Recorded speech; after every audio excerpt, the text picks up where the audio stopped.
bet you see any good steakhouse in Greece.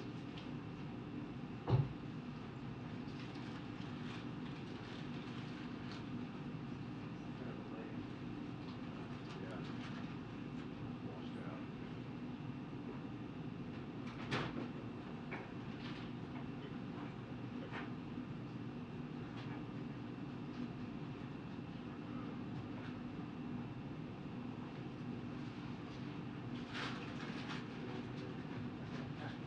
We're gonna set up a 12 by 12 silk road there. Yeah. We'll say that too, Lon. You're talking about see how it's continuing. Yeah, that's right, man.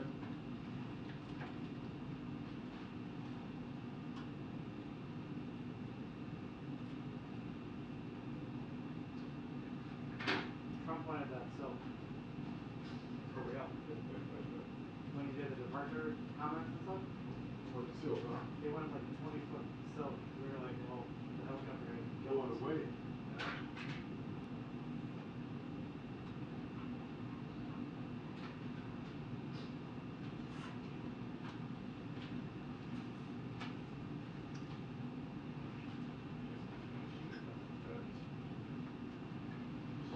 Cell phone guy.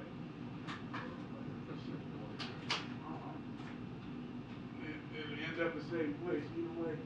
Nowhere. Somebody gonna use this. You were ready, Tony. Call him back.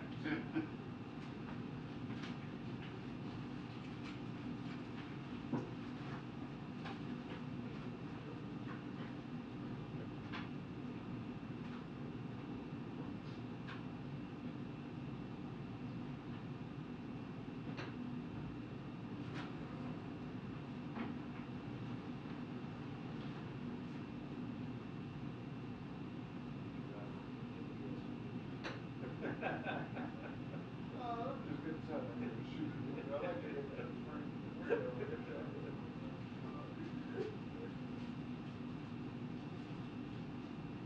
Hey, for coming. Not too bad. It's freezing. Keep up.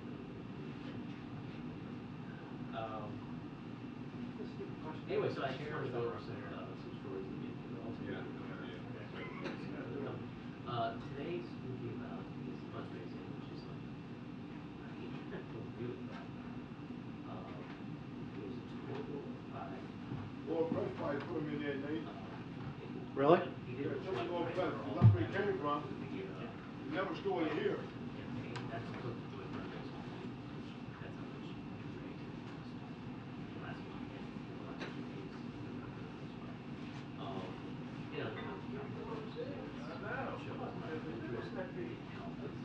Trump Day.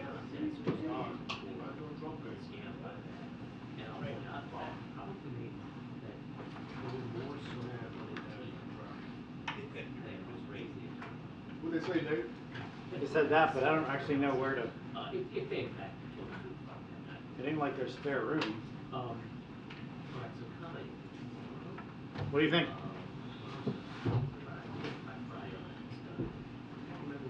Y'all use this, right? This area? Why you chairs in here? I don't have any idea. They got me Lord Fresh. No, they said they don't know. They don't know. These kind of chairs wouldn't come from us. Government chair. Okay, I'll take it. They put upside down on top of this one. I don't know what to do with it. You put the side right here is safe. That's not the shot. Yeah, it'd be the wide shot. Put on top of this one upside down. Oh my God. But see, this is the stenographer right here. Hey, look. Nah, Jack. What's up, Ed? What's up, man? How you doing? Ah, but why are these here? Look at this.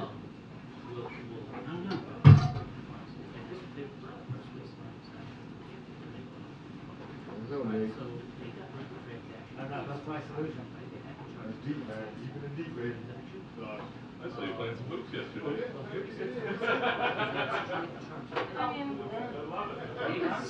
when they dropped that, they were assuming that they would now make money on the spread.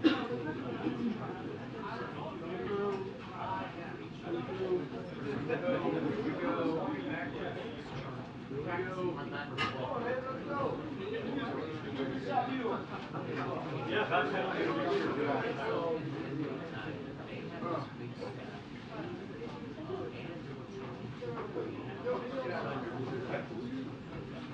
got it. I'm head-on guy. Yeah, whatever. Very important for you to You have to work more than you really need to. stay wide and be All done that. All done. That's why I'm sure that, because I gotta get it in, it's supposed to know. Yes, sir. Yeah.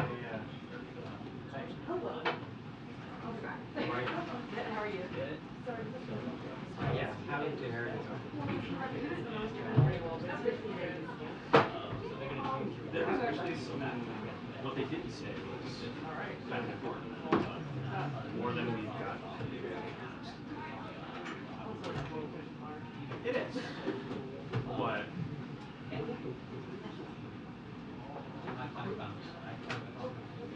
Phil.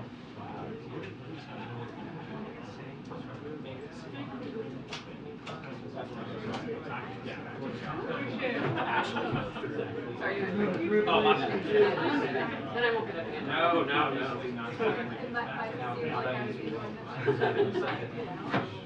The little things are the big things.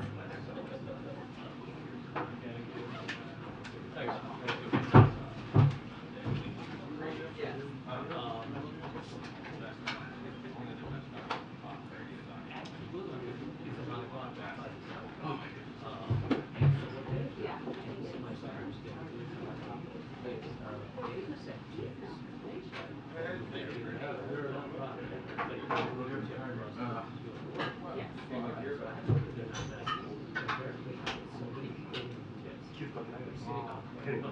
Yeah. It's on premises. It's a cash.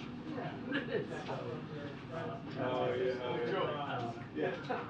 Home's out the window. And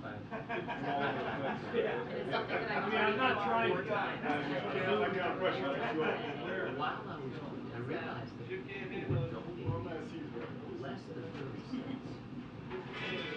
You could win restaurants. We're gonna have to see here later. They were losing money. I mean, if they wanna, like, sell people something for 420, and I can say,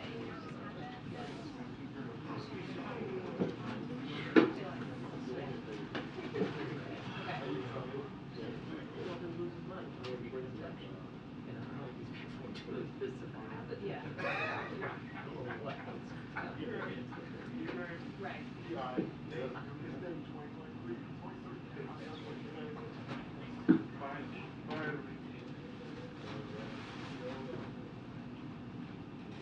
There's over 2 buildings.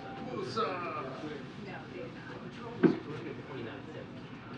No, Right, so that it's a lot of effort. well, they might not, because this is from his chief of staff. So, you know, that would require. And they asked for. When it's less, it's about. But that's, you know, that's. Well, they might still check it, so.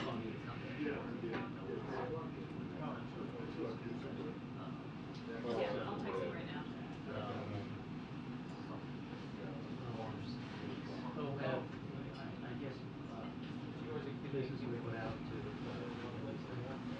Okay, cool. Bye.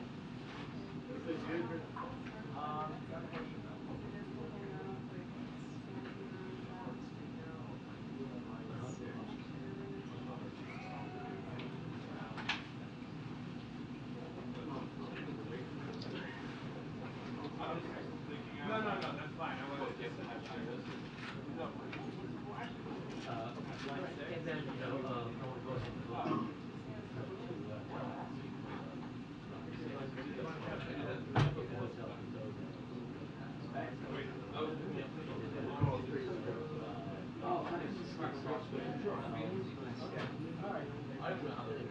It's probably about.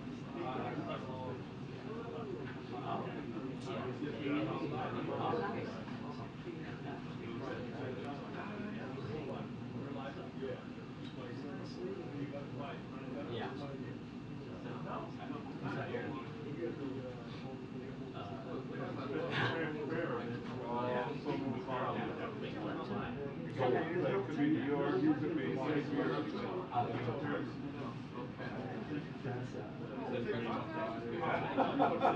can't go by that, you're freaking out. Yeah, I know. That's great. That's great, sir. Right now. Which one is it? 9 years from now. And you get to, and you're right in here. Yeah, sometimes they'll regular.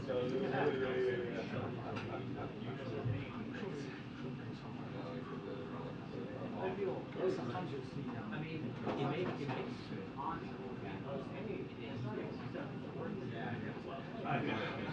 You gotta try. It's better when it's hot.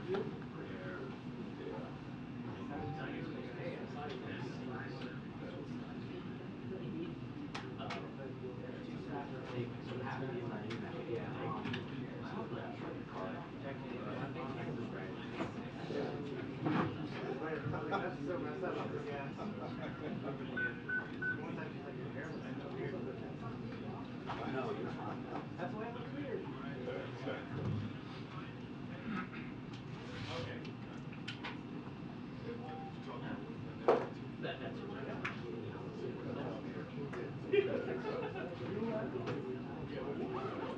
This is 29.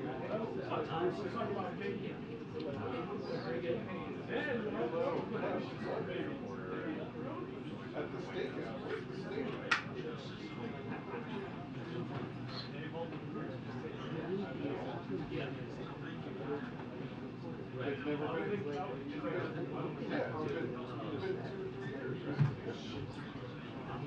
We've been coming up on 3 years.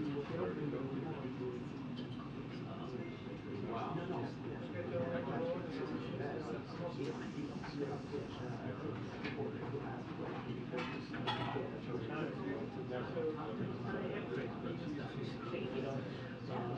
She might not even just.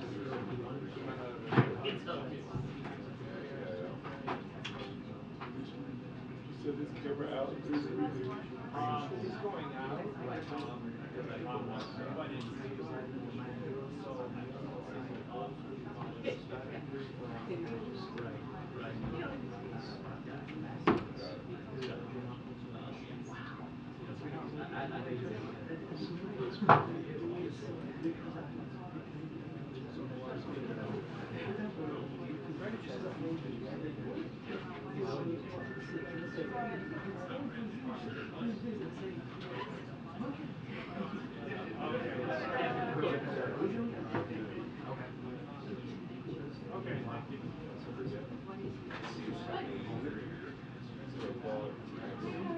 How are you? I'm good. They thought you needed a couple more chairs. They were sitting up here all day. Well, just, where to put them. And they gave everybody cause for alarm. Are there going to be 2 people sitting up here? Right. I'll see. And it's like the story with Grace. Or they have to do every single trip. Right. Do you guys still do every Really? Yeah. Good to see you. Of like every trip, every weekend. I mean, Carl does some of the week for the dollars stuff. Yeah, but we also like I feel like I'm supposed to do it this weekend. It's not gonna happen. I feel like I'm gonna be out soon. I don't know. Yeah. So I feel like then this is Billy the kind Green's of daughter and Johnson's daughter. leave like so. Oh, he did. Okay, yeah. So we're gonna overlap. Not for that long, only for like a month or something. But still, you can read. Yeah. Yeah. I didn't have it. A little bit in August. So I don't know if they'll just make it for a month. Good video. And very special time to see. Yeah. Anthony. Yeah. And you have like a point at which you can't travel anymore. Right. I mean, it's That like, also takes. I'm saving my they just, I don't know, they just leave. No, it's just I'm going to be out on maternity leave, and then someone else's wife is pregnant, so it won't overlap for that long. But it's like I don't know, they're just leave that free for that 5 or 6 week period. And these aren't Yeah, yeah. They can at least, they could get Meryl or someone to at least just fill in on some of the trips, yeah. I'll drive this. I think it's okay. August at least is kind of like a dead month anyway. So you said you'll come back in. Yeah, probably I'm gonna end up delivering a little bit early. Yeah. Just tired, but but I'm doing okay.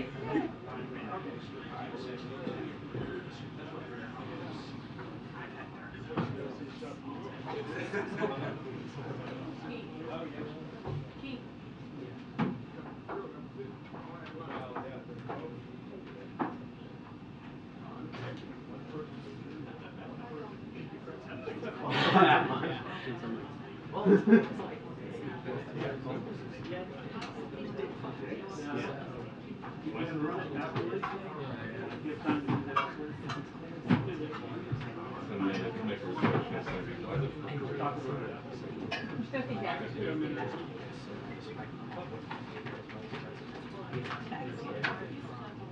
Well, not Alex.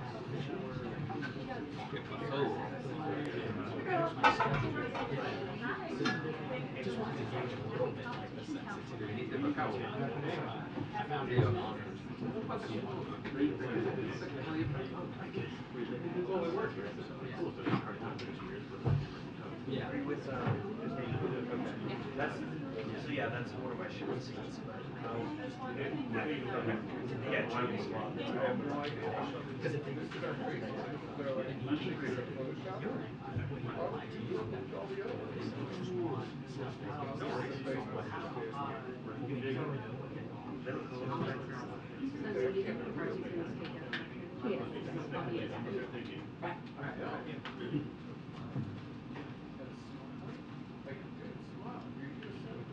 Yeah, how much? We don't care about it. Good, how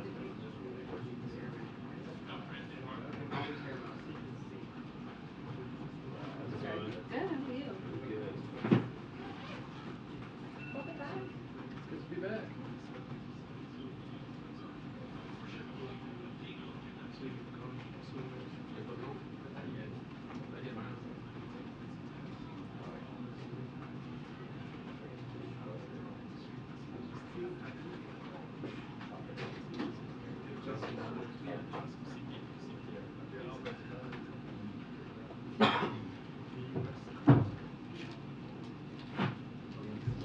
Like that's better. Yeah.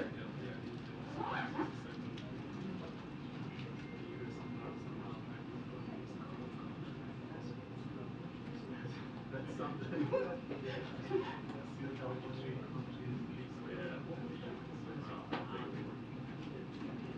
Oh, I went to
Yeah, pushing them. Yeah.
It's like a reliable.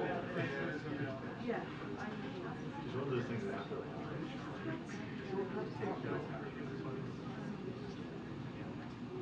They said, pretty sure they said he didn't practice. Double check.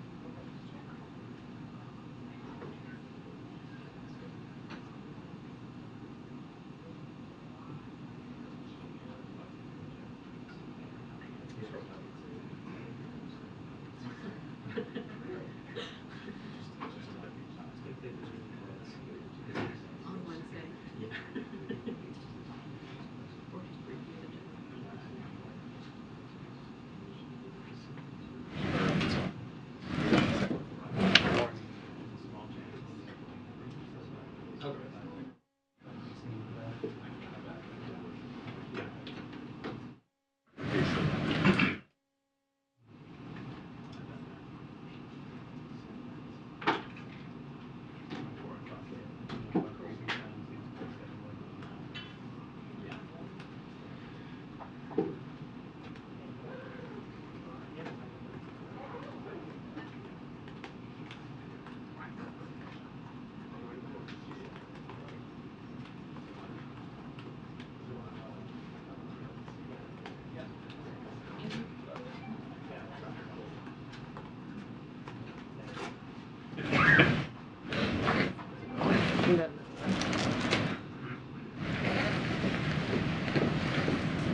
you.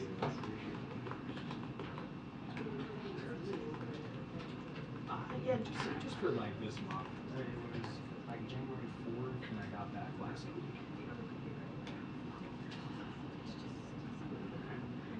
Yeah, we have.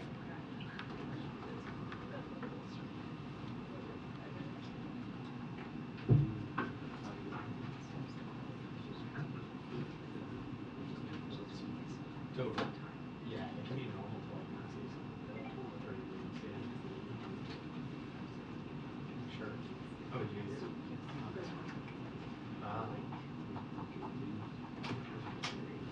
Gotcha.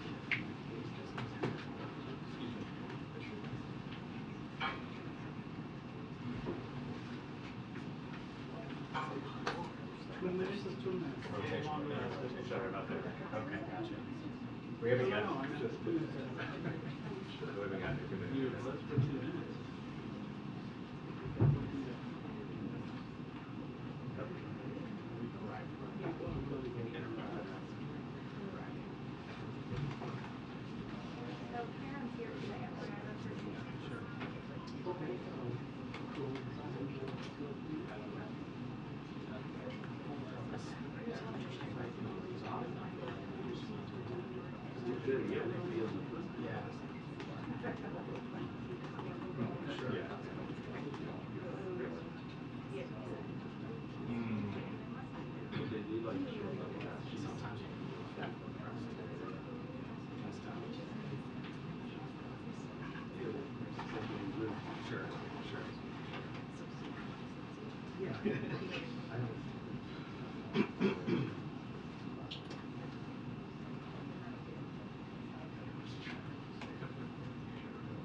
Hey, why don't you set them up around here?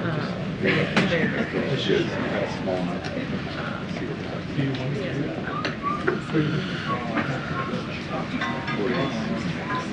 You come back and you're like, okay. Although then you're back.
Attention, the press briefing will begin in 2 minutes. The press briefing will begin in 2 minutes. Thank you.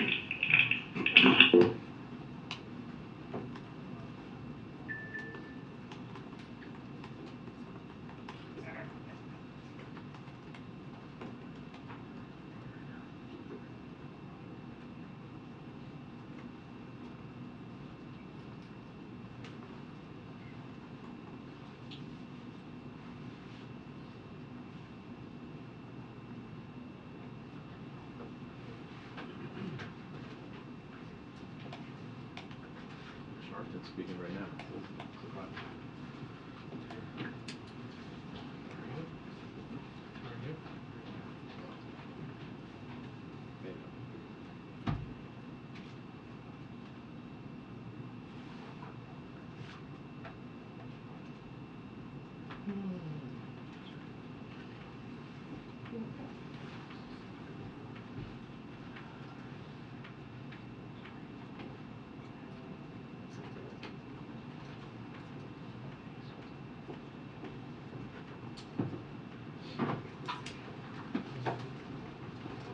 Oh, hello. Good. How you been?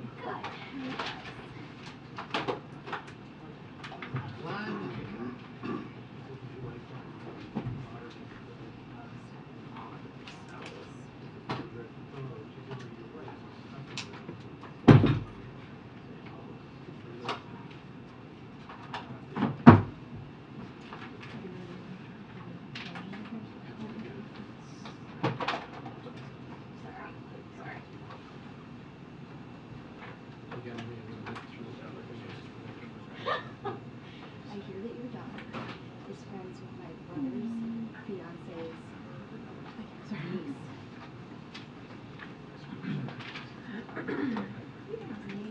is... I said that one. I just know that usually there's like one or two that are immediately able to go. Yeah. So my brother's Yeah. fiance And last. yeah, it's her niece. So her... My brother's fiance is Yeah. someone. Yeah, her brother's kid. Yeah. Oh, yeah, her brother. Yeah. So That's always what I haven't met them. No, but I get like a close guy. So my brother's fiance is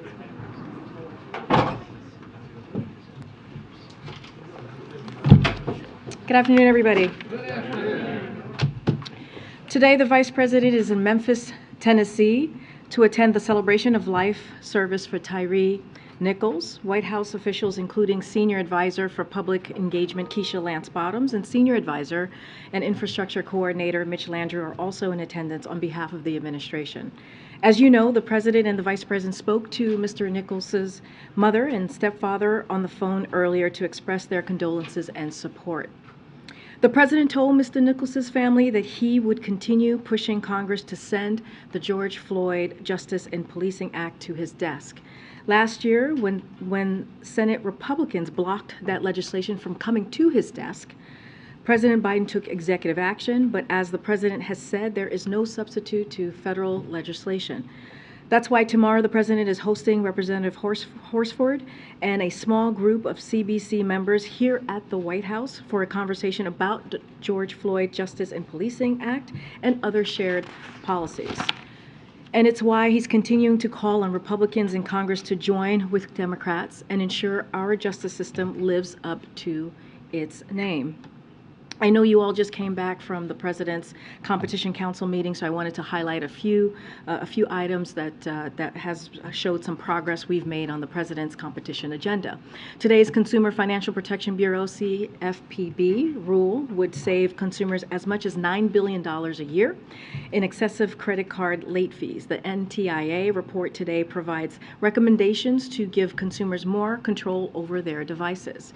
And the President is calling on Congress to pass a junk fee prevention act, which would crack down on excessive concert and entertainment ticket fees, ban airline fees for families to sit with young children, eliminate exorbitant early termination fees for TV, phone, and internet service, ban surprise resort and destination fees at hotels, and also, more broadly, We are making progress limiting junk fees, which can cost hundreds of dollars a month. CFPB is targeting overdraft and bounce back fees, reducing those fees by more than $1 billion a year. And the Transportation Department led more airlines to guarantee coverage of hotels and meals when flights are delayed or canceled for issues under their control. Competition is a core tenet of the president's economic agenda to lower prices and promote capitalism. Now turning to another piece of news, during the North American Leaders Summit earlier this month, President Biden emphasized his commitment to working with Mexico to prosecute dangerous drug traffickers and increase information sharing on chemicals used in the illicit manufacturing of fentanyl and other synthetic drugs. Yesterday, the Treasury Department sanctioned leader of a Mexico-based network and 2 associates for procuring precursor chemicals from China to manufacture and traffic illicit fentanyl and other synthetic drugs to the United States. This action was coordinated closely with the government of Mexico and will play a role in disrupting the importation of chemicals to the United States, and we will continue to closely coordinate with Mexico and our regional partners to disrupt the transnational criminal organizations that are trafficking illicit fentanyl into the United States. And I wanted to end our topper here by marking the start of Black History Month, which we are celebrating today. Each February, National Black History Month serves as both a celebration and a powerful reminder that Black history is an American history. Black history is American culture. Black stories are essential to the ongoing story of America. Yesterday, the President issued a proclamation in celebration of Black History Month. This month, the Biden-Harris administration is shining a light on Black history by taking time to celebrate the immeasurable contributions of Black Americans, honoring the legacies and achievements of generations past, reckoning with centuries of injustices and confronting those injustices that are still so vividly in front of us today. President Biden and Vice President Harris are deeply committed to advancing equity, racial justice, and opportunity for Black Americans as this administration continues striving to realize America's founding promise. This administration's commitment began with building a federal government that looks like America. It continued with building a federal bench that reflects our nation. Nearly 1/3 of his judicial appointments are Black Americans, and President Biden has nominated more Black women to federal courts than every other president in history combined. And of course, President Biden appointed Justice Ketanji Brown Jackson, the first Black woman to serve on our nation's highest court in the land. And in just 2 years, the Biden-Harris administration has delivered real and lasting change and continues to work each day to deliver equitable outcomes and opportunity for Black Americans. Whether it's rebuilding the economy, where the unemployment rate for Black Americans is a near record historic low at 5.7%, or providing nearly $6 billion in historic resources and support for historically Black colleges and universities. But of course, even as we make meaningful progress, not a day goes by, and especially not this day, today, without real reminders of how far we have left to go. The Biden administration will honor and continue the work of Black Americans who have created a more fair and inclusive democracy, helping our nation move closer to realization of its full promise of opportunity and justice for all. With that, Songmin. One question on police reform. Can you talk about the president's message to the CDC members when he meets with them tomorrow, and what new sort of strategy the White House has for getting police reform through Congress? And I ask that because one of the CDC members told one of my colleagues today that the president is, quote, missing the opportunity to be a historic president when it comes to these issues, and that he's been a champion of the status quo in many ways. We need him to be a champion of a new vision for America. So look, the president is very much looking forward to meeting with congressional the members of the Congressional Black Caucus, and to have a real conversation about how to move forward on police reform and other shared policies, as I mentioned moments ago. Look, these are members that the president has had a long-standing relationship with, as you all know, and it is a collaboration that we see this conversation becoming a collaboration again on dealing with an issue that is truly affecting the Black community and also the brown community as well. And you know, to the statement that you just laid out from a congressional Black Caucus member, I would say this, you know, and I said this at the top. When the Senate Republicans blocked and would not move forward with the George Floyd Policing Act, the president acted. He acted by moving forward with taking executive action. And that shows, we believe, and the president believes, how important this issue is. And by bringing the Congressional Black Caucus tomorrow to the White House, it also shows the president's commitment to working with Congress on trying to figure out how do we move forward. Again, it does not take away from the fact the way that we're going to deal with this issue is to have federal legislation. That's how we're going to move forward. Again, the president took executive action. He was very proud that he was able to do that when the Senate Republicans in particular, blocked what Democrats were trying to do, and he took action. And I think that shows his commitment. And on documents, Ian addressed a version of this at the Sticks a little bit ago, but I'm wondering how the White House can claim that they are being transparent when the FBI search of the Penn Biden Center that happened months ago was not proactively disclosed to the public, and what should the public take away from the fact that you are keeping information like this from the public? Look, I'm going to be very prudent from here. I'm going to be very consistent from here. I'm just not going to comment anything that is related to what is currently happening. This is a legal process. As you just mentioned, my colleague was right outside these doors answering many of your questions. He has done that these past couple of weeks, I believe 4 weeks now, and he'll continue to do that. Anything that is specific to this particular process, I would refer you to the Department of Justice and also, again, my colleagues at the White House Counsel's Office.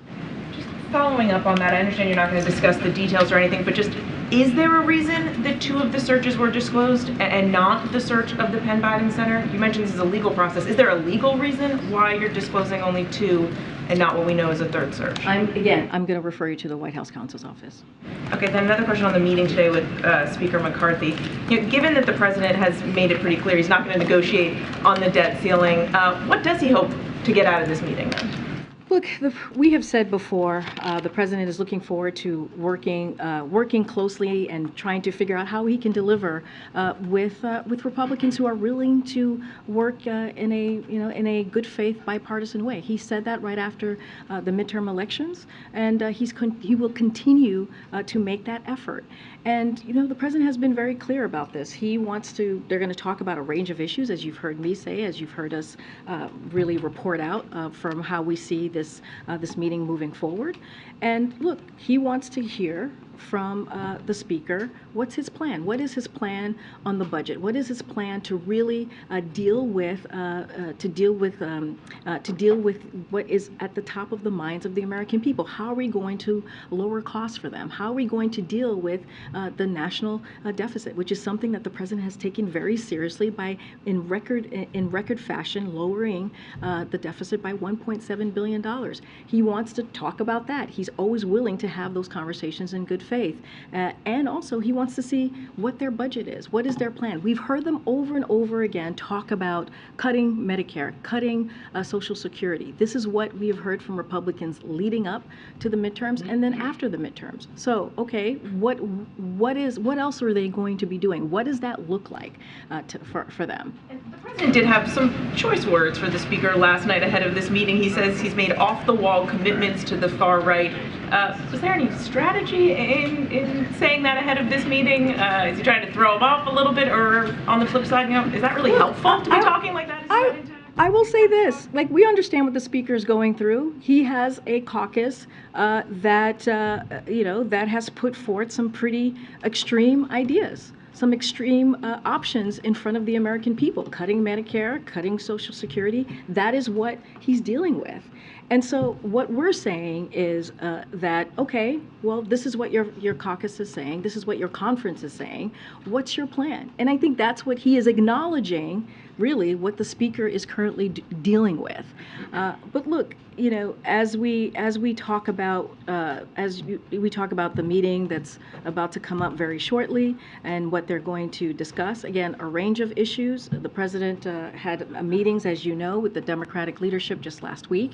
He's He's looking forward to having this conversation. You saw a memo yesterday asking the Speaker and really Congress, Republicans in Congress, are they going to live up to their constitutional obligation? Are they going to lift the debt ceiling, as many of them did, including Speaker McCarthy 3 times under the last president? So that's number one, their obligation. Are they going to live up to that? And number two, what's their plan as it relates to the budget and dealing with issues that truly matter for the American people?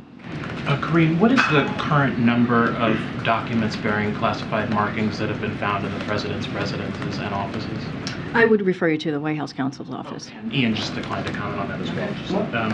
There you go. You got your answer. On debt, would the president veto a bipartisan bill that included both spending cuts and a debt limit hike, similar to the 2011? So I'm certainly not going to, well, I'm glad you mentioned 2011, because I know there's been a lot of reporting on that. And I just want to be very clear. In 2011, the Obama-Biden administration negotiated in good faith, but congressional Republicans' recklessness caused a historic blow to our economy. That's what we saw in 2011. And that's why when you look at how the administration, the Obama-Biden administration moved forward in 2013 and 2014 and 2015, they moved forward in a way to avoid unnecessary danger. They didn't do that in those three consecutive years because of the bad faith that they saw in 2011. And so, look, let's not forget, that's why congressional Democrats and Republicans in Congress voted 3 times in the Trump administration to lift the debt ceiling. And let's not forget, this has happened 78 times since 1960, 49 times under Republican presidents and 29 times under Democratic presidents. So this has been done before. It's their constitutional obligation to do this. And we are talking about programs, when they talk about Medicare and Social Security, we're talking about programs that they want to take hostage. That's going to affect taxpayers. That's going to affect seniors. That's going to affect veterans. And again, it is their constitutional duty. They should be able to do this without conditions. Thanks, Karine. I'm trying to address some market-related chatter as well as some of the beliefs of some members on Capitol Hill. Jay Powell was just asked about the debt ceiling, and he said there's only one option here. It's for Congress to pass the increase. Is that the view of the White House? There is only one option. There are no prioritization off-ramps, comically large coins to consider, anything like that. Congress is the only option here in the view of the White House. So on any of the coins and mint coins, I know that's come up before, that's something that the Treasury deals with and answers on, so I'm not going to comment there. I think we've been very clear. I think we've been very clear from here that this should be done without conditions. And it is their basic job, Congress, right? It is their basic duty to lift the debt ceiling. It is something that has been consistently done over the years. And that's how we see it. We see it as something that should not be done with conditions. It should be done without conditions, to be even clearer. And again, it is their constitutional obligation to get this done on behalf of the American people.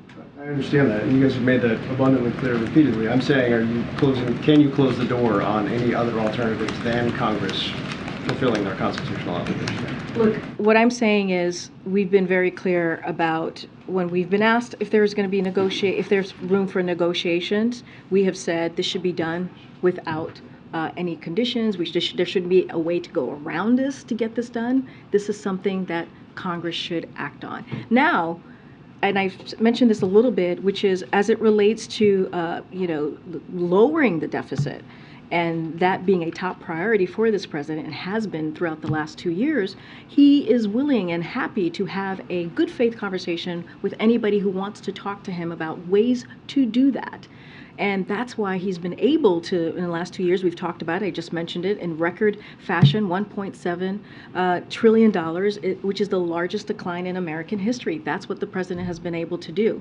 Now, as it relates to the debt ceiling, that is a separate matter. That is a different matter. We see this as a constitutional obligation that they have, that Congress has to act. Just one more. The Department of Interior advanced an $8 billion oil drilling project earlier today. Climate advocates had pretty sharp criticism of that. Does the president believe he is adequately balancing his climate goals with the need for increased oil production in the near term? So let me just be clear, no decision has been made on this. Now, if you're asking about the president's commitment to tackling climate crisis, as I think you were just saying, the president has done more than any other president on this front. And he's taken bold executive actions to accelerate clean energy manufacturing. He's secured historic legislation to make communities more resilient to the impacts of climate change and lower energy costs and so much more. And he continues to deliver on historic climate change action while carrying out the law and meeting our energy needs. Again, no decision has been made yet. This is something, as it relates to this particular project, the final decision is going to be made by the Secretary of the Interior. But this is a president that has been committed to climate change, and you see that again in his actions. Thank you. You were mentioning police reform, how the president has said that he wants legislative action. It doesn't seem like there's more momentum at this point for the George Floyd bill. Is there anything being considered as far as executive action? I realize he signed the order last summer, but anything additional as far as executive action?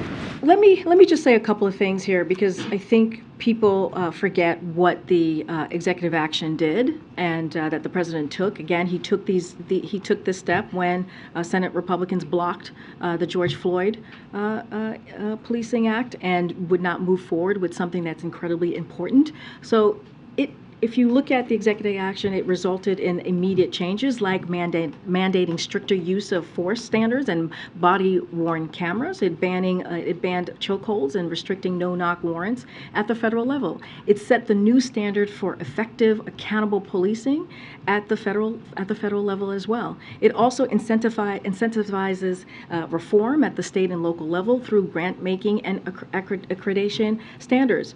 But again, we understand there's a lot more work to do, and the way that we're seeing this, the way that the president sees this, in order to have long-lasting change, we have to have federal legislation. That is the way that we're going to be able to see a real difference in communities as it relates to police reform. And that's why he's having the caucus here. He's going to have those conversations and see how we can move forward. There were some things that were revised in that order compared to earlier draft orders.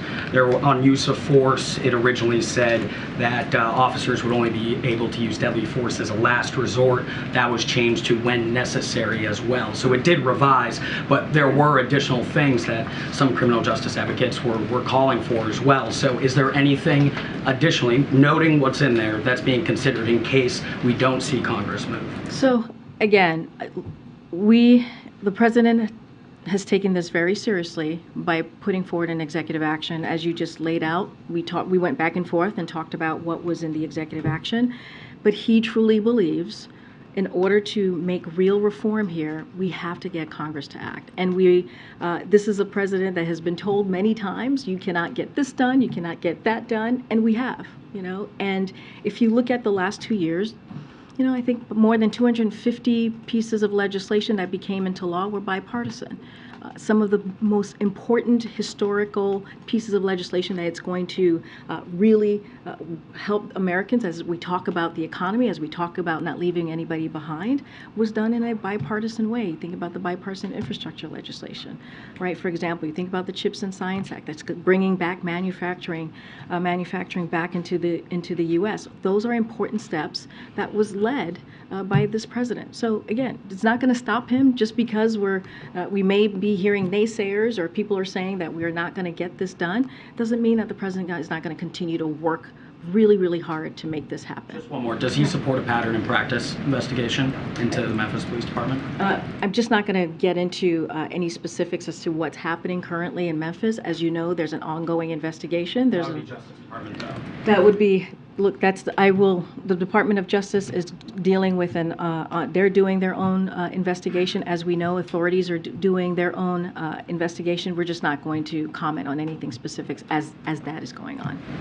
And then I'll come back. Would the White House be open to an appropriations deal that also takes care of the debt limit, or would that, in your view, be negotiating on it in some way? Well, we said, again, without conditions. This should be done and lifted without conditions. And that would be a way to get around of doing their constitutional duty. So I'll just leave it there. Thank you, Karine. Just two quick how we all do our jobs around here, questions, and then one or two on the president. Why not have Ian Brief in here? Well, Ian was outside and took your questions. But why not in here like other government officials? Again, Ian was outside and took your question, and he's been doing that for the last 4 weeks. Would the White House have revealed today's search if pool cameras hadn't caught the investigators arriving on scene? Again, this is a question for the White House counsel's office. I would refer you to them.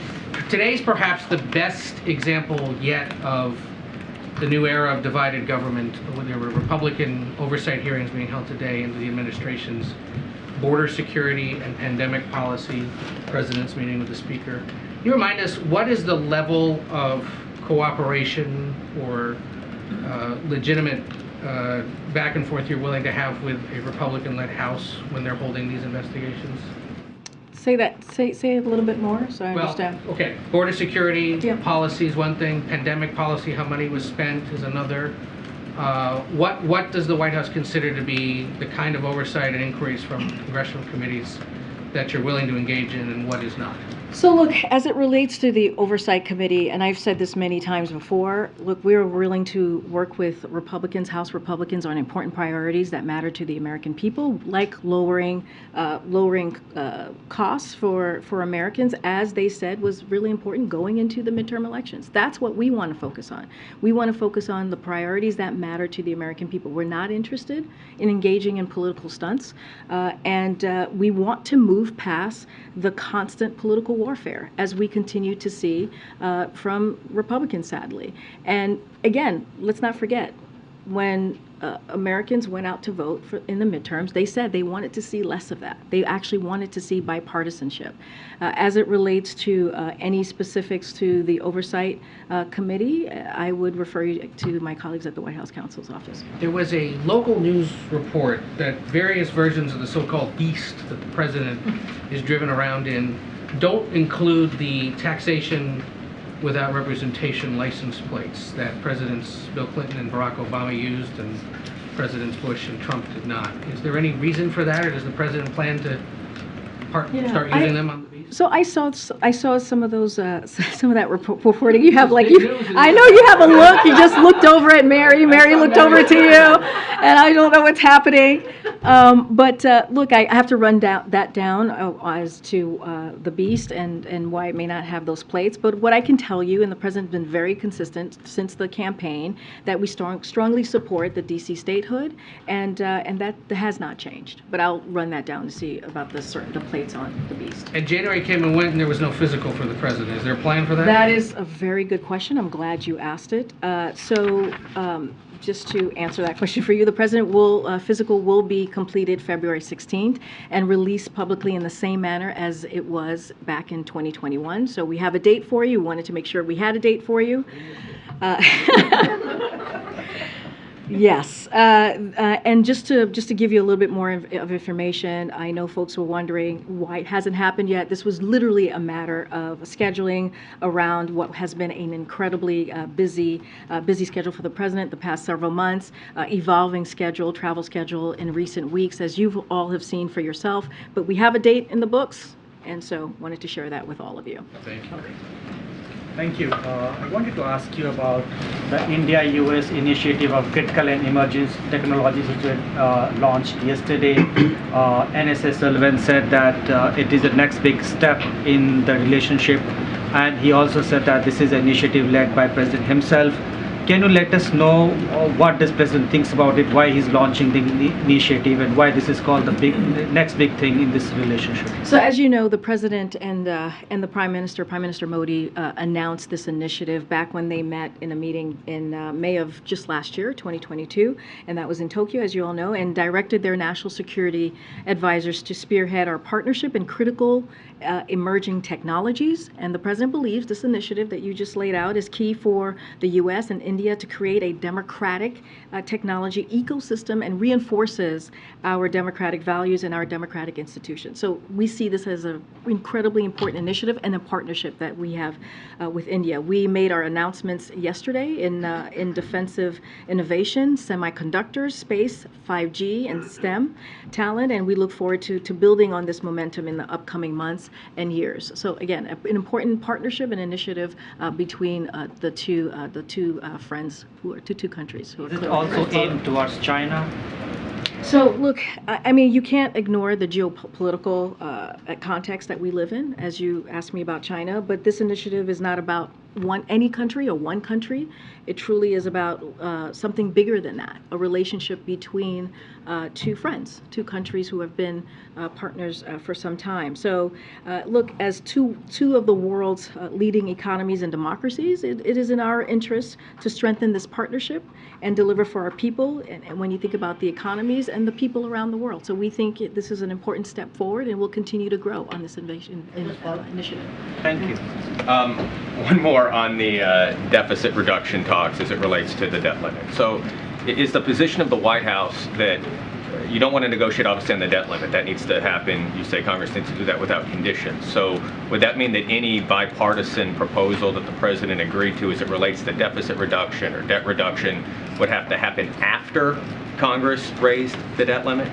Well, I mean, I guess I'm just trying to figure out sort of the process here, like what's step one and what's step two. I don't think there's just one step. And the step is they need to live up to their congressional obligation. That's their constitutional obligation, to be even more specific, which is lifting the debt ceiling, something that was done 3 times under the last president. And I've mentioned the number 78 many times because it's happened 78 times since 1960s. 49 times under a Republican president, 29 times under a Democratic president.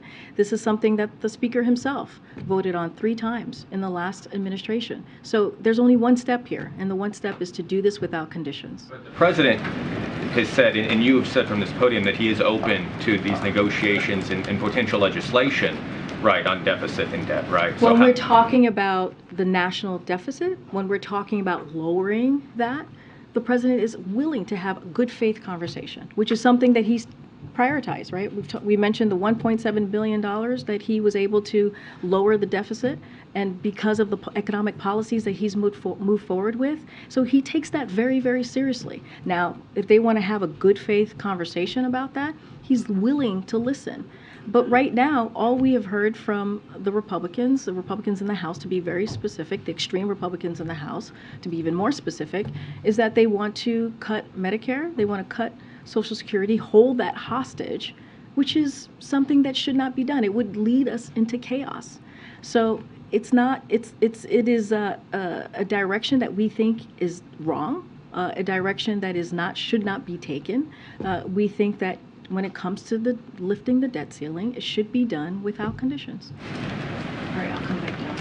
Can I ask about police reform really quickly again to follow up on some questions you received, Karine? Thanks. Senator Graham is floating a compromise idea that would keep qualified immunity for officers but would get rid of those protections for police departments. Would the president support a compromise of that kind? So I haven't seen that piece of legislation. We certainly would have to go back to our policy team to talk through that legislation from Senator Graham. What I will say, though, is the president wants to see action in a bipartisan way in Congress to deal with an issue that's clearly critical. As we're watching what's happening today, we're watching a family bury a loved one.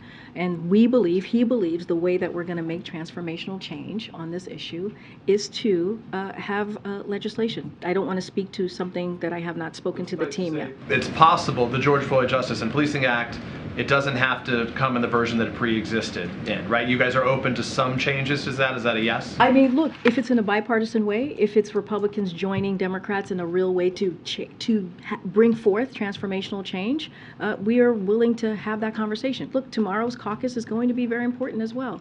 And we're going to talk to the CBC members and talk through what their ideas are and what they're thinking. But again, we think that legislation, federal legislation, is the way to move forward here. Separate question. I asked this of Ian Sams outside when he took our questions earlier. I want to ask of you, though, because I think it is for the wider White House, not just the special counsel's office, which is, did anyone at the White House tell the National Archives at any point not to issue a press release about the discovery of classified documents? I would really refer you to the White House counsel's office, who has been running this process, and refer you to them. Even if it's something that's not just in their purview, it would be wider within the entire White House? Because this is, when it relates to the DOJ, when it relates to special counsel, this is something that's been under their purview, so I would refer you to them.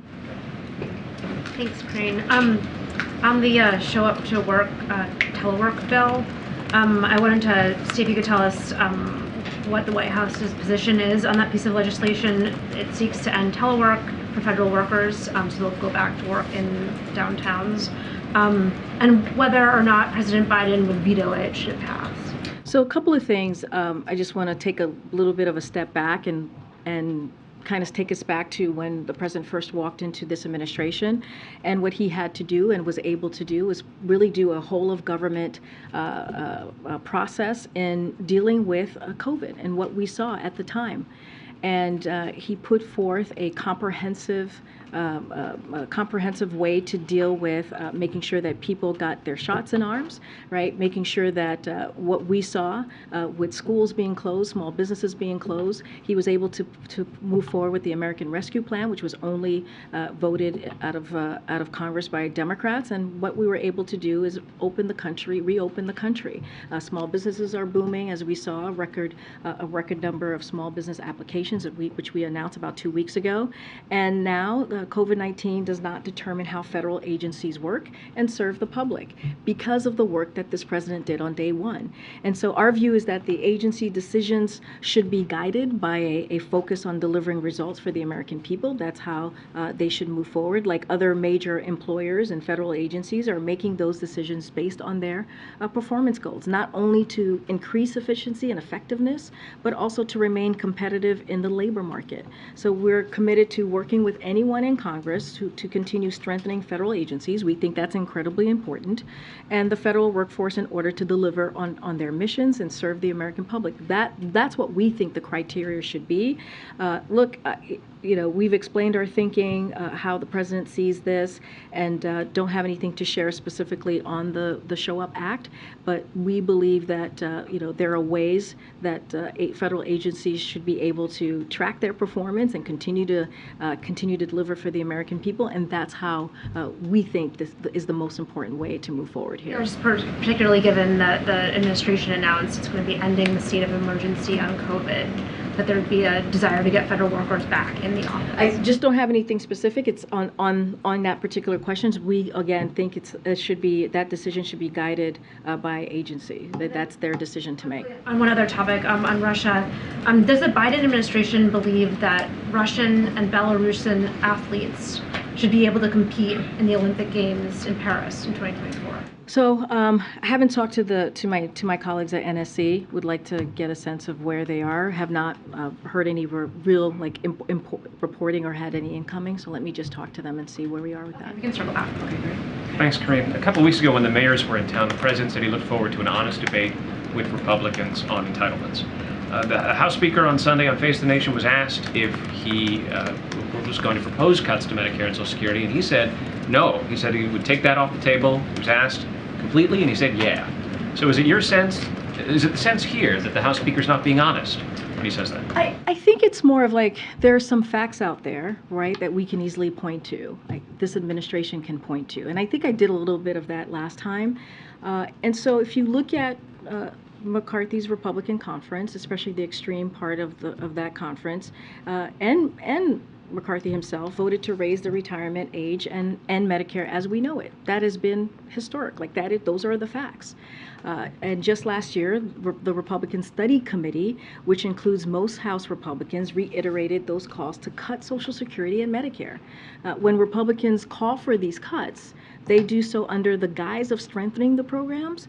So, when the Speaker McCarthy says he wants to strengthen Social Security or Medicare, but rules out making the wealthy and the big corporations pay their fair share, so that leaves just to one option, which is cuts. And again, many outlets in here reported what House Republicans were thinking about when it came to this new Congress, the new 118th Congress. Fox News says Republicans eye using debt limit hike to overhaul entitlement programs if entrusted with majority. That's something that was reported on. CBS, Republicans want to push Social Security, Medicare eligibility age to 70, as I just mentioned, voting to increase the age limit. Reuters, GOP House members are threatening to force cuts relates to Medicare and Social Security spending. I mean, these are the facts. This is from the reporting that we all saw from you, but not you guys got that reporting because of what you saw. The actions were being taken by House Republicans. Washington Post, House GOP eyes Social Security Medicare amid spending battle. So this is something that they have said over and over again for the past several months. And there's also voting that could be looked at on how they have treated this issue of Medicare and Social Security. So they've been very vocal and they've been very clear. And so what we're going to do is we're going to stand up for the American people, fight for the American people, and protect Medicare and Social Security, which the president has said himself and been very clear about. Setting entitlements aside for a moment, one of the other things that Republicans are saying is that there ought to be a reduction in discretionary spending. Is that something the president is in any way open to, or will he put forward a budget on March 9th that increases discretionary So spending? I'm not going to get ahead of the president, right? As you saw from our memo yesterday, the president's going to have his budget on March 9th. He is calling and asking, right, the speaker to put forward his budget as well so the American people can see what it is that they're thinking about, what it is that they're thinking about when it comes to the American people and the budget, right? What are the cuts that they want to make? What is it that they're proposing? So certainly not going to get ahead of what the president's going to put out on March 9th. If I just could, just because I know it's important to everyone here and important to the public as well, can you explain the decision not to offer the public visibility on this meeting? It's tradition for the press to be brought in when the president speaks to the Speaker of the House. Look, not all the time. The president has had many conversations, one-on-one conversations with members of Congress. Totally understand. I get the question and understand why there is interest in this. But we have done it many times before where we've had private one-on-one meetings with members of Congress. And not just in this administration. We've seen it under President Trump. We've seen it under President Obama. And I know the Big Four there was a pool spray for that one, but it was the Big Four. It was a different kind of a different meeting, but it's not uncommon. It is not uncommon to have private one-on-one meetings. And I'll just add to this, you know, Speaker McCarthy is welcome to go to the sticks after the meeting and take your questions. We welcome that if that is something that he wishes to do. Can you help us just clarify what his position then a little more is on deficit reduction? Like you're saying, McCarthy, hey, give us your plan. Your plan, the president has sort of let out dribs and drabs of his views here and there. So just so I understand correctly, he is opposed to any cuts to Medicare and Social Security, including changes to eligibility. He's open to other spending reductions over the medium term, including potentially defense. I want to be very careful here because what the president has been very clear about is what is their plan. He wants to see their plan as it relates to the budget, right? So the president's going to put out his budget on March 9th. You guys will all get to see that. And so we want to see what their plan is. I'm not going to get ahead of that particular piece when it comes to the budget. But of course the president's going to protect the Medicare, right, for Americans. Of course the president's going to do everything that he can to protect Social Security. And when it comes to holding those two programs hostage, the president's going to call that out and say that we should not be holding those two programs hostage on something that is the basic duty of Congress, which is to lift the debt ceiling, something that they should be able to do because it is their constitutional duty. Right, you're trying to put the debt ceiling aside, and I hear you. Does he want a fiscal reform deal aside from that? Like, does the president want a deal? What he wants to see what are they putting forth?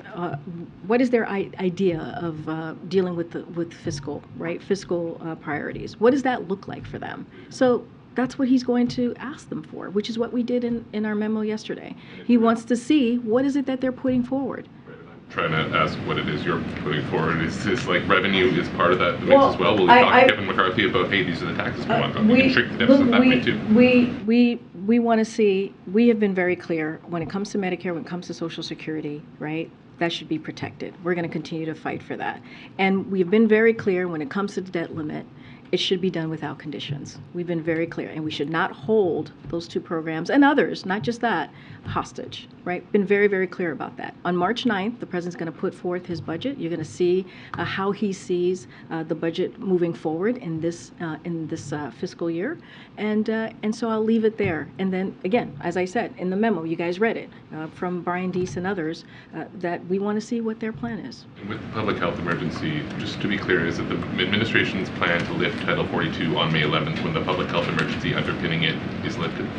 So look, I just want to be very clear on this part too, because I know this question has come up, and I do want to do a little bit of a step back here. The CDC said in April that the Title 42 should lift, but the courts have, as you all know, required us to keep it in place. And so that's kind of where we are. So we do not know when or what the courts will rule, but we must comply with that order. And so we're going to comply with that. As it relates to what exactly is going to happen, because it is a court matter, a court order, that is something that DOJ is dealing with at this time. Even if you lift the emergency, if the court order hasn't been lifted, you're going to keep 42 in place? So here's what we were trying to do, and I'll explain like our thinking here.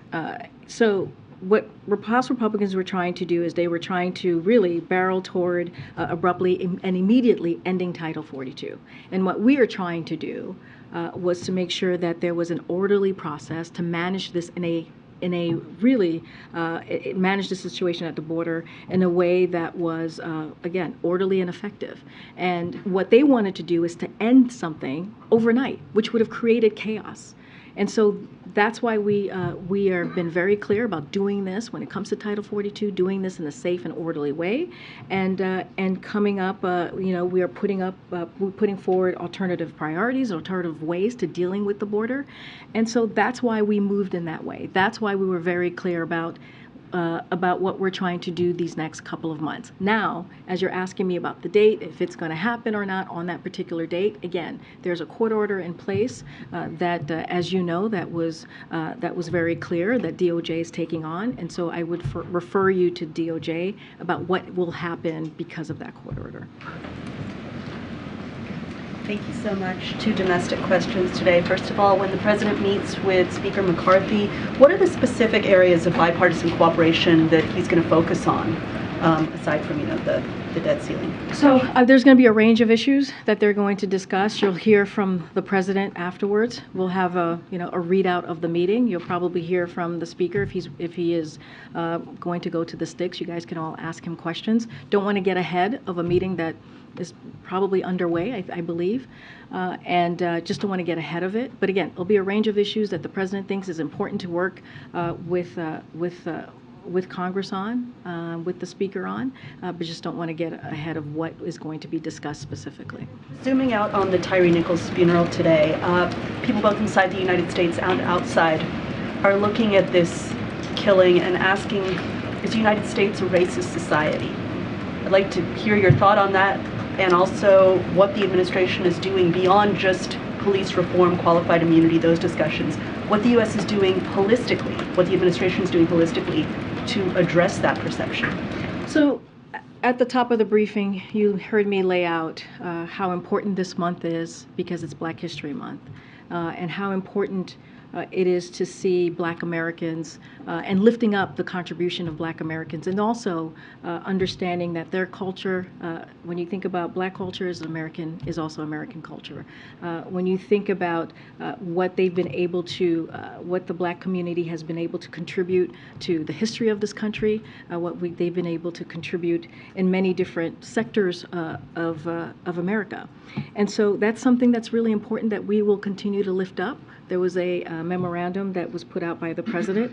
And look, when the President walked into this administration, he said there were 4 crises that we needed to deal with. One of them was COVID, one of them was the economy, climate change, and he talked about racial injustice. And he has given many speeches on the work that we still need to do to deal with an issue that is affecting communities across the country, this particular community, the Black community. So he understands there's a lot more work to be done, and we need to call out injustices and continue to do that. And while we have a rich history and an important history in this country, there are things that he also believes is important that we talk about and we speak to, and that is the injustices that we have seen in the Black community and other communities as well, historically. So that's why the President has made it a priority in his administration to make sure that it looks like America, to make sure that we see the diversity in this administration throughout different communities. And you see that over and over again when you look at the different agencies, when you look into the White House. And this is historically the most diverse administration in history. And that matters. When we talk about policies, when we're talking about transformational change, when we talk about how do we move forward in a country that is dealing with many issues, that's important to see that and to have that at the federal government. So again, lots more work to be done. The president understands that. He's spoken to that. And we're going to hopefully be able to work towards the healing for this country. Thank you, Karine. I have two questions on debt and deficit. First, the budget that the White House proposed last year represented 102% of the country's economic output. Is the administration aiming for something below that this year? I'm just not going to get ahead of the president's budget that's coming out on March 9th. You'll be able to view that once he's ready to speak to it. But directionally, where are discussions going? I hear you. I hear you're asking me for direction. You're asking me what is it potentially going to look like with the ballpark number. I'm just not going to get ahead of the president. And then on the debt itself, you said earlier that the difference between 2011 and now is the number of times that Republicans have been able to pass the debt limit on a clean basis without anything attached to it. But the other difference is that the national debt has more than doubled in that time. It now is about $240,000 per household. Does the president believe that that is sustainable? Well, let's remember why we have seen that the last couple of years, right? I mean, we have seen that it balloon in the way that you just spoke to. Let's not forget the Trump tax cut, the $2 trillion 2017 Trump tax cut. If you think about that, if you think about the first piece of legislation that Republicans put forward was going to increase the debt limit by $100 billion. And so there's been time after time that we have seen action that has been incredibly, not prudent to what we need to be doing in moving the country forward. The deficit increased every single year under Trump. His 4 years in office are responsible for 25% of our total national debt from the last 230 plus years. And so, look, there's been action that's been taken by Republicans in Congress that has led to where we are today. Again, their first piece of legislation just weeks ago in this new Congress would have increased the deficit by $100 billion. And let's not forget why. To help tax cheats, wealthy tax cheats. That's what they wanted to do. This is a president for the first 2 years has taken lowering the deficit very seriously and has done it in a historic fashion. Will this administration pledge to be deficit neutral this year? Look, what I can say is the president is committed to dealing with lowering the deficit. He has a record to speak to, as I just mentioned, the $1.7 billion that he has been able to do in the first 2 years to lower the deficit, and he is willing to have a good faith conversation, right, with anybody, Democrats, Independents, Republicans, to talk about how do we continue to move forward to do that, to deliver for the American people, yes, on important programs and issues, but also how are we going to continue to lower the deficit, which he thinks is incredibly important. Thanks, Karine. Tyre Nichols' parents are expected to come to the State of the Union next week as a guest member of Congress. Would the president meet with them when they're here in town next week, Monday or Tuesday? Don't have a meeting to preview at this time. As you know, just last Friday, the president spoke with his mother and his stepfather, offering his condolences. And saying that, telling them that he is going to continue to fight for police reform, continue to fight for the George Floyd Policing Act, and so that is a commitment that he's made to the family. Don't have a meeting to read out or to announce at this time. And on the COVID pandemic emergency, the administration has been using that as the justification for the plan to cancel student loan debt.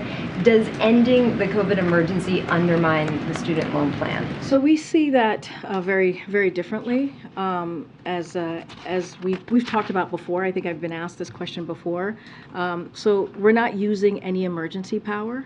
We're using the HEROES Act, as I've mentioned before, which gives the Secretary of Education the explicit authority to provide debt relief in this exact situation. So as you know, millions of Americans are at risk to default on their student loans due to the economic effects of the national emergency. And so this is why we took this action, to make sure that tens of millions of Americans are able to deal with the time that was very difficult, especially in the last couple of years. So the Secretary of Education is using the authority Congress gave them to prevent the harm. And so that's been the important priority of the president, to make sure that the folks who felt the pinch, if you will, who felt the hurt the most these past couple of years due to what COVID did to the economy, got a little extra help. Thanks, Karine. With regards to the State of the Union, will that be paired with additional travel? And more broadly, can you tell us anything more about what the president wants to accomplish legislatively over the next year, given the intense congressional gridlock? So, look, on the first question, we'll have more to share on what that week will look like for the president. Again, don't want to get ahead of any announcement from here.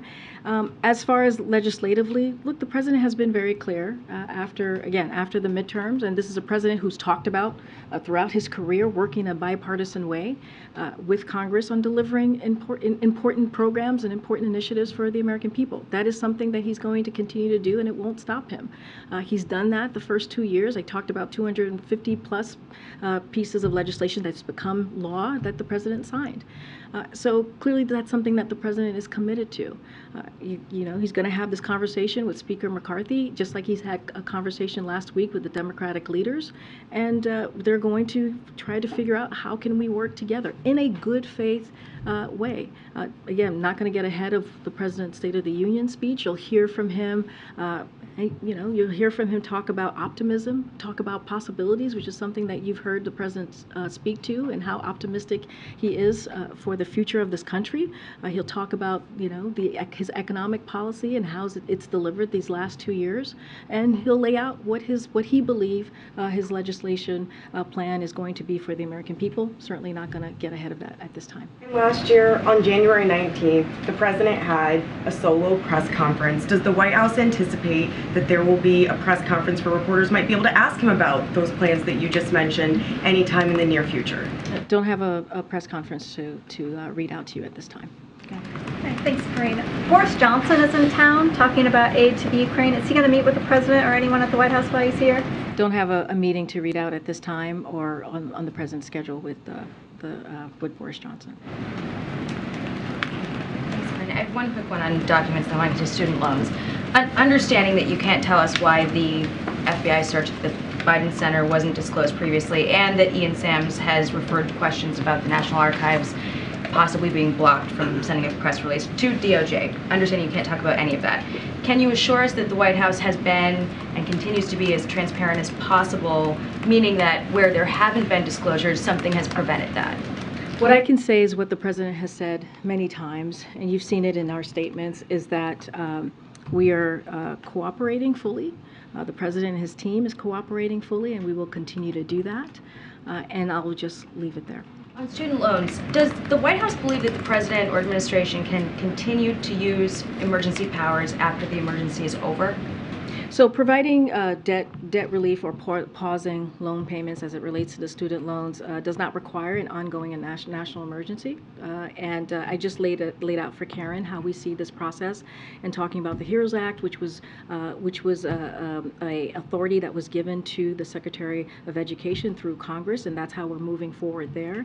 And look, the emergency ending doesn't change the legal justification, and here's a couple of things here. There was a national emergency, as we all know, as we've all lived through it. Millions of borrowers were negatively impacted by the pandemic and face risk of default on their loans due to that emergency, that national emergency. Congress gave, again, the Secretary of Education the authority to take steps to prevent that harm, and he is, and that's how we see the process moving forward. With the HEROES Act, it's the portion of the HEROES Act that the Secretary is using is the part that needs a national emergency to be able to cancel that debt. So I understand what you're saying, and it was sort of explained in the background call a few weeks ago on this, where an official said that the increased authority under national emergency is necessary for the program to be created, but doesn't have to be in effect through the duration of the program.